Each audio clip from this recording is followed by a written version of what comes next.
ว่าในมื้อนี้จังไดคือออกมาเปิดใจเนาะเปิดใจแบบใดแบบอยากหาคนคุยคนแชทบ่หรือว่าอยากได้คนมาสร้างชีวิตไปนำกันมื้อสองเลยมื้อสองอ๋อก็หาคุยแบบถึกอกถึกใจกันนี่ก็จับมือสร้างไปนำกันได้บ่เนี่ยได้จังเส้นพอห่างพอหมายสิได้ซะนะได้คุยกันอีกโดยโอ้บ่ได้ว่าติว่าเพิ่นเคยมีประสบการณ์มาบ่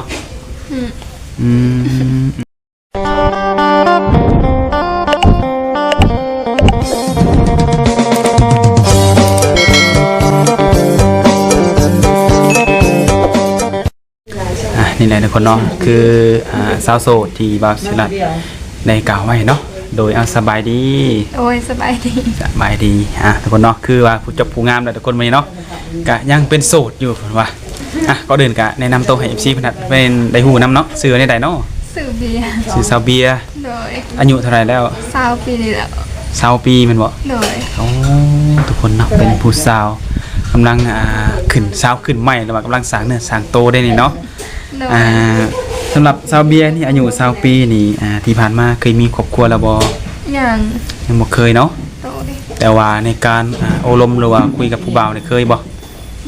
เคยอยู่เนาะกันว่าบ่เคยนี่เป็นไปบ่ได้ได้เนี่ยสิ่งผู้จบผู้งามต้องมีผู้บ่าวล้มทุกคนเนาะแล้วทุกมื้อนี่ยังมีอยู่บ่บ่มีแล้วเนาะโดยกันมีนี่คือสิบ่ได้ออกมาถ่ายคลิปจังซี่ดอกเนาะเบิ่งนี่โดยซาเบียเป็นโสดมาดนแล้วบ่เนี่ยโดนแล้วโอ้เป็นดนแล้วไปได้ความรู้สึกในการเป็นโสดเนี่ยก็ธรรมดาบ่โดยแต่ว่าในมื้อนี้จังไดคือออกมาเปิดใจเนาะเปิดใจแบบใดแบบอยากหาคนคุยคนแชทบ่หรือว่าอยากได้คนมาสร้างชีวิตไปนำกัน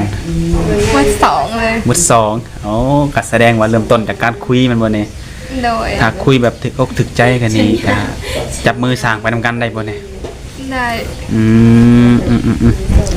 ค่ะที่ว่าเรื่องการสร้างครอบครัวหรือว่าเรื่องความหักเนาะสำหรับซาวเบียร์นี่มักผู้ชายทางใดทางไหนก็ได้โอ้ทางไหนก็ได้บ่สิใกล้หรือไกลก็คุยได้หมดเนาะได้จังเส้นพอห่างพอหมายสิได้ซะนะได้คุยกันอีกโดยโอ้บ่ได้ว่าติว่าเพิ่นเคยมีประสบการณ์มาบ่แต่ทางเจ้ายังบ่ทันเคยมีครอบครัวเนาะยันว่าอยากได้แบบหนุ่มๆแบบยังบ่เคยสร้างครอบครัวคือกันแต่ว่าแบบใดก็ได้เนาะ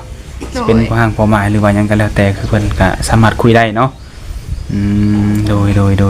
แล้วต้องจำกัดอายุไว้อยู่บ่ประมาณเท่าใดประมาณ30-70เลยก็ได้โอ้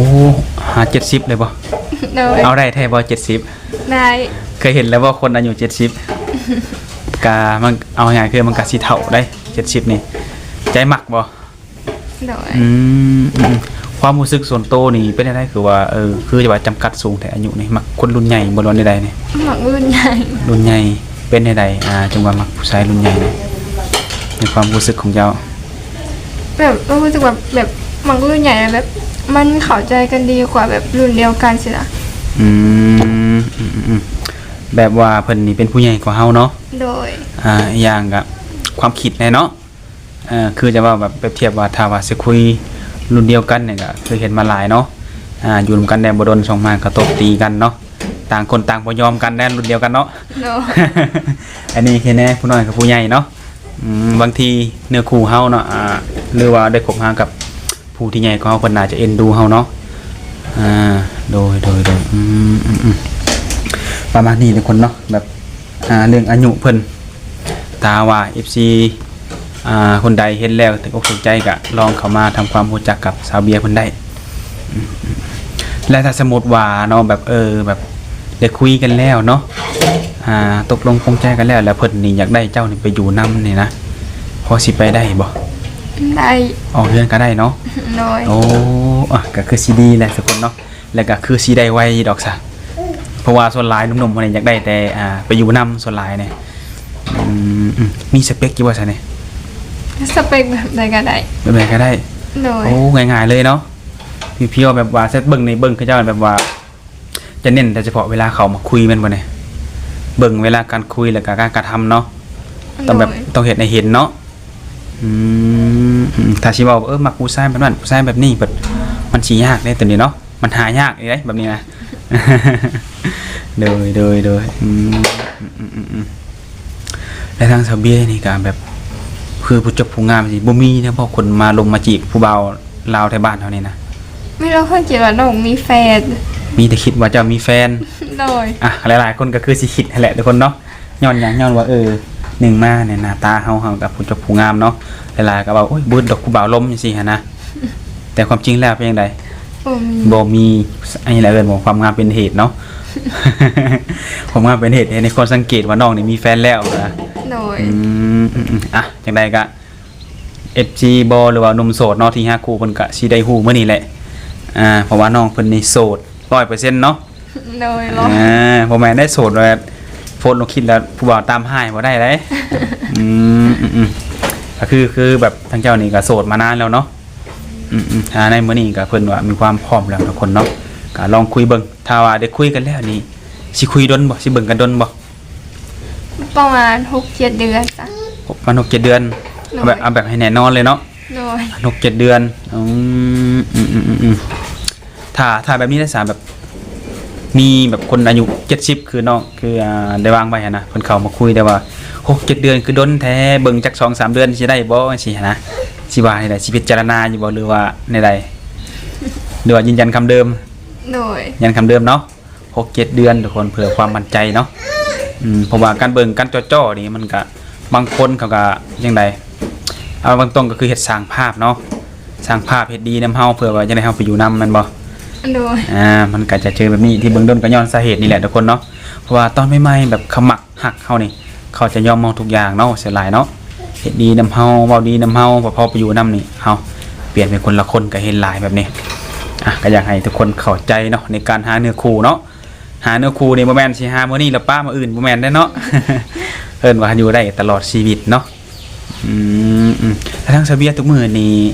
ได้เฮ็ดงานทางใดอยู่บ่ บ่ได้ไปหากระดำนานแล้ว โอ้ก็ดำนาแล้วดำนาอยู่บ่นี่ ด โอ้ ยังว่าเพิ่นจะผู้งามที่บ่อยากถือขี้ต้มเนาะเฮ็ดนาอยู่เนาะ ำเฮ็ด โอ้ทุกคนเนาะบ่ได้งามธรรมดาทุกคนดุพร้อมเนี่ยเฮ็ดแล้วมันบ่เฮ็ดนาจักทงพี่นี่ เฮ็ด40ปลาย 40ปลายนี่คือหยัง 40ปลายให้ 40ปลายให้ โดย โอ้เป็นข้าวในหลายปานใดปีหนึงนี่ ได้ประมาณ30ปลายสอบเด้อ เป็นนาให้น้อยบ่ โดยให้น้อย คุยดำม่วนเนาะคุยดำแบบว่าการ10มัด3มัดนี่แล้วมันบ่ ๆโดย ดำจักคนดำนานี่ ดำมือหนึ่งน่ะประมาณ5-6 คนสินะ โอ้คือหลายแต่น้องบ่รู้ว่าได้ได แต่น้อง โอ้แล้วทางซาเบียนี่เป็นลูกสาวคนที่เท่าไหร่นี่ ลูกสาวหลา ลูกสาวหลานเลยบ่ โดย โอ้ลูกสาวหลานนี่ออกเฮือนก็ได้บ่นี่ ได้ ส่วนหลายนี่ลูกสาวหลานจะเลี้ยงพ่อเลี้ยงแม่เนาะส่วนหลายโอ้แต่ว่าน้องอย่างน่ะสร้างครอบครัวมันแล้วบ่ซะ โดยสั่งแต่คนกลางเหลือแต่คนโกก โอ้สมมุติว่าเจ้าออกเฮือนนี่ไผสิดูแลพ่อกับแม่ซะ เอื้อย กลาง คนกลาง คนกลางแสดงคนกลางมาอยู่เฮือนแล้วเนาะ โดย ลูกสาวหลานเพิ่นกันเลยแบบออกเฮือนก็ได้หรือว่ามาอยู่เฮือนนี่ได้บ่ซะ นาย บางทีเจอหนุ่มทางไกลโอ้ยเบื่อแล้วบรรยากาศทั้งนั้นเนาะอยากมาอยู่ลาวอยากมาสร้างอยู่พี่ก็ยินดีเนาะ โดยเที่ยวไปเที่ยวมาสิ โดยทุกคนเนาะก็ตามเพิ่นว่าหั่นแหละทุกคนเนาะถ้าว่าถูกใจหนุ่มทางใดก็หั่นแหละคือว่าแล้วลองมาศึกษากันเบิ่งบ่แน่เนื้อคู่เนาะถ้าเบิ่งแล้วเพิ่นเห็นแต่ว่าผู้เจ้าผู้งามแล้วบ่กล้าล้มเพิ่นก็บ่ได้เนาะต้องทักทุกคนทักมันจังสิเกิดนั่นแหละที่เพิ่นว่าหั่นแหละแต่ในกรณีแบบว่าเพิ่นอยากมาหามาเยี่ยมมายามอยู่เฮือนอยู่ซ่านนี่ให้มาอยู่บ่ มาได้ มาได้เนาะบ่ได้หามบ่ได้หยังเนาะทุกคนเนาะเบิ่งในกล่องบ่คักให้มาเบิ่งตัวจริงก็ได้เพิ่นว่าทรงนี้ก็แล้วดำนาผู้ดีเนาะ โดย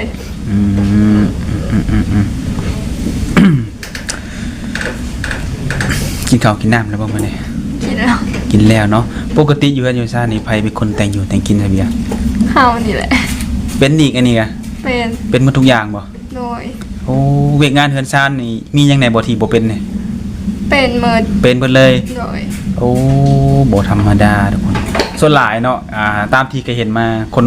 คนงามเนาะส่วนหลายจะเฮ็ดหนึ่งมาแต่งหน้านอนลินโทรศัพท์เฮ็ดเล็บเฮ็ดผมเจอมาหลายคนเนาะว่าซั่นนะแต่สำหรับซาเบียนี่บ่จักดำนาเฮ็ดอยู่เฮ็ดกิน โดย เวียกงานเฮือนซ่านนึงข้าวน้ำได้หมดเนาะ ได้หมด โอ้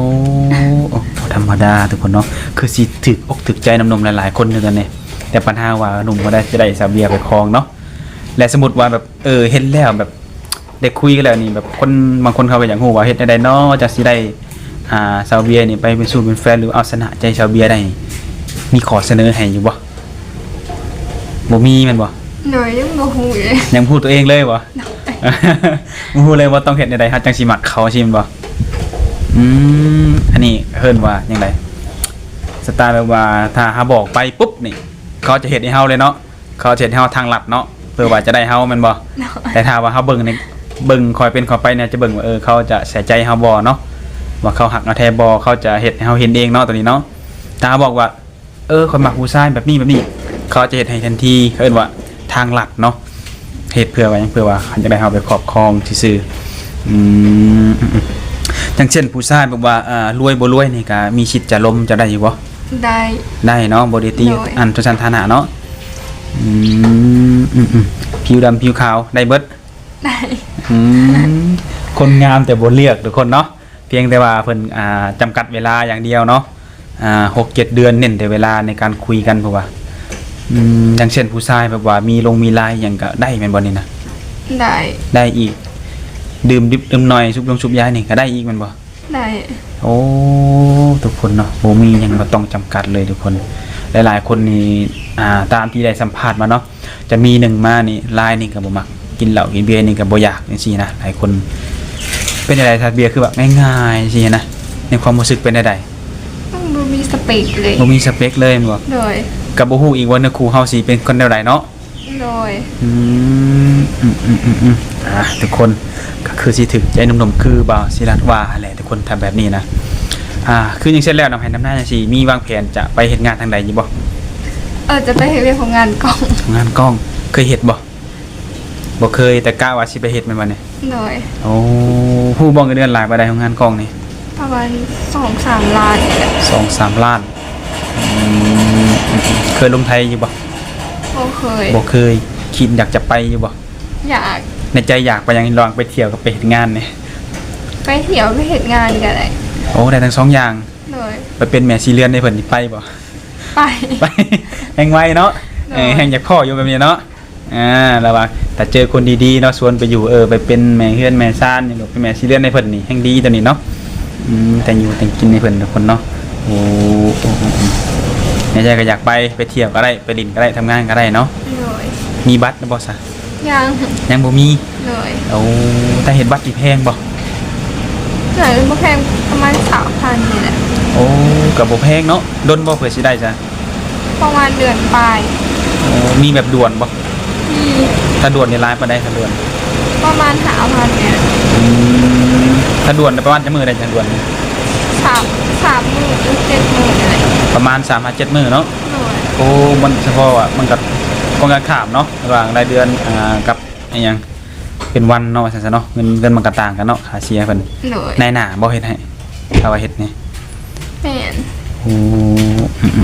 ถ้าเฮาเฮ็ดเองก็คือสิบ่แพงปานใดเนาะเบิ่งเลยเพื่อแบบว่าที่ถามเพื่อมีFC เนาะอยากชวนชาวเบียร์เนี่ยไปเปลี่ยนบรรยากาศไปนั่งกินข้าวกินน้ำสินะเฮ็ดบ่เห็นบัตรให้เพื่อพาไปเที่ยวจังซี่ไปได้บ่ ได้ แบบชวนไปเที่ยวก่อนเนี่ยนะ โดย โอ้ได้ทุกคนเนาะสำหรับผู้ใดที่แบบว่าบางคนอาจจะบ่สะดวกมาเนาะแบบว่าอยากชวนชาวเบียร์เนาะข้ามไปฟังไทยมานั่งกินข้าวหรือว่าไปเที่ยวนั่นเที่ยวนี่เนาะก็คือสามารถไปได้แม่นบ่ถ้าไปอย่างหน่อยชาวเบียร์สิเอาไปจักคน ไปคนเดียวก็ได้บ่ บ่กล้า บ่กล้าเนาะอย่างหน่อยอย่างเช่นนี่ก็คือแบบต้องเอาหมู่หรือว่าคนในเฮือนไปนํเนาะ โดย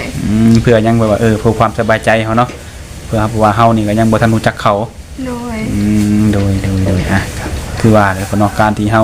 นึงมาเฮาเป็นผู้หญิงเนาะตัวน้อยๆเนาะไปบ้านเพิ่นจักเพิ่นสิพาไปจังไดก็บ่ฮู้ตัวนี้เนาะอย่างน้อยก็มีหมู่บ่หรือว่ามีคนที่เฮือนไปนํเนาะก็คือสิบ่มีหยังหลายแหละทุกคนเนาะคือเฮาสัมภาษณ์กับเพิ่นนี่ก็เป็น เป็นคนที่แบบเว้าบ่ค่อยเก่งปานใดปกติตัวจริงกันแบบนี้บ่ โดย หรือว่าเห็นกล้องแล้วตื่นเต้นเดี๋ยวเว้ายังบ่ออกบ่รู้ว่าใด ปกติก็แบบนี้ ๆปกติแบบนี้แม่นดอกอาจารย์อยากถามสักหน่อยหนึงแบบในการคุยการลมการโทรการแชทนี่บ่ได้มีปัญหาหยังบ่เกี่ยวกับโทรศัพท์ก็ยังโอเคยังดีเนาะ โดย วางคุยตลอดบ่ช่วงนี้ ว่าง วางตลอดแมันบ่ระหว่างแบบคนแบบแชทข้อความบ่หรือว่าโทรนี่ซาเบียมักในส่วนใดแบบการแชทนี่การคุยกันนี่ แบบแรกก็ได้แล้วแต่สะดวกเลย แล้วแต่เพิ่นสะดวกเลยแม่นบ่ โดย ทุกคนเนาะคือเพิ่นนี่เอาง่ายๆคือตั้งแต่สัมภาษณ์มาเนาะสาวโสดแต่ละคนส่วนหลายแต่มีแต่ขอจำกัดจังซี่แต่มามื้อนี้บ่มีหยังทุกคนเนาะขอจำกัดหยังก็บ่มีอีหยังก็ได้หมดเพิ่นว่า แต่อย่าลืมคำว่าได้นี่ก็มันสิสำคัญแต่เวลาเฮาคุยกันเนาะบางคนคำมาปุ๊บนี่เขาจะออกอาการแบบใดหนึ่งมาจูจี้จุกจิกเขาเนาะ โดย มักอยู่บ่แบบนี้ เคยเจออยู่ถึงคนบ่มัก บ่มักเล่นเนาะสวนมัครเขาจะมาจูจี้เฮาในเรื่องใดส่วนมากนี่ แบบว่าโทรมาเมื่อตอนนั้นแหละน้องเราออกไปกินข้าวกับหมูอยู่นอกน้องเลยบอกว่าออกมาหนูออกมากินข้าวอยู่แล้วก็แบบโทรแล้วก็ด่าน้องแบบ คนไทยบ่ โดย โอ้แบบนี้ก็มีเนาะ แต่แบบเราก็ว่าจักแบบด่าน้องนั่นแล้วนี่แล้วก็ว่าอะไรนั้นหลอกพี่อะไรแบบนั่นแบบนี้ทั้งที่แบบถ้ากระลมกันหมู่บ้านนี่สินะ รวมกันบ่หนึ่งออกอาการฟิวแฟนไปเลย แม่ โอ้คนอายุหลายบ่ ประหาร50นี่แหละ นี่แหละเนาะการที่เฮาระบุว่าอายุ35 70นี่ก็ถึงสิอายุหลายบางทีนิสัยอาจจะเป็นจังน้อยก็มีเนาะก็เคยเจอมาคือว่านี่แหละเนาะ โดย เป็นหนุ่มไทยเนาะหลังจากนั้นก็บ่คุยเลยแม่นบ่ เราก็บล็อกเขาเราบล็อกเขาบุเป็นเราบล็อก ให้ เขา ให้เครียดด่าแล้วก็บล็อกไปเลย โดย โอ้แต่นี่ก็มีเนาะคนเฮาคือว่าแหละการที่คุยเข้ามาคุยกันเนาะเพิ่นว่ายังต้องให้เวลาส่วนตัวนํเนาะถ้าหากว่าการคุยกันธรรมดายังแบบจูจี้ขนาดนี้เนาะถ้าว่ามื้อใดมื้อหนึงเป็นผัวเป็นเมียกันดาลีนี่หมู่แต่ละคนสิบ่เลิกคบเพิ่นบ่ เนาะตามคิดว่าได้นี่ขณะเอาไปที่เขานะหมู่ก็ยังตามสิกหรือว่าจูจี้จุกจิกแต่ทั้งที่ยังบ่ทันเป็นหยังกันเนาะ โดย ก็ฝากถึงผู้เฒ่าอยู่ช่วงหลายที่ว่าผู้เฒ่าซะเนาะค่ะแต่ว่า70เป็นไปหั่นนะตาว่าจะเข้ามาคุยผู้สาวเนาะต้องว่าจังไดต้องใจเย็นค่อยเป็นค่อยไปเนาะเฮาต้องให้เวลาซึ่งกันและกันเนาะในการคุยเนาะอย่างเช่นค่างานก็คือค่างานเวลาว่างก็จังคุยเนาะเพื่อว่า จะได้ทำความรู้จักกันยาวนานนั่นแหละคือน้องนี่บ่มักไปแล้วเนาะกุดจุบจีบจริงเนาะ บ่ว่า หุงเครื่องกันหุงห่วงกันไปนี่ก็บ่มักเนาะ โดย เอิ้นว่าเอาพอดีพองามเนาะสมเหตุสมผลเนาะโดยก็ตามนี่แหละทุกคนฝาก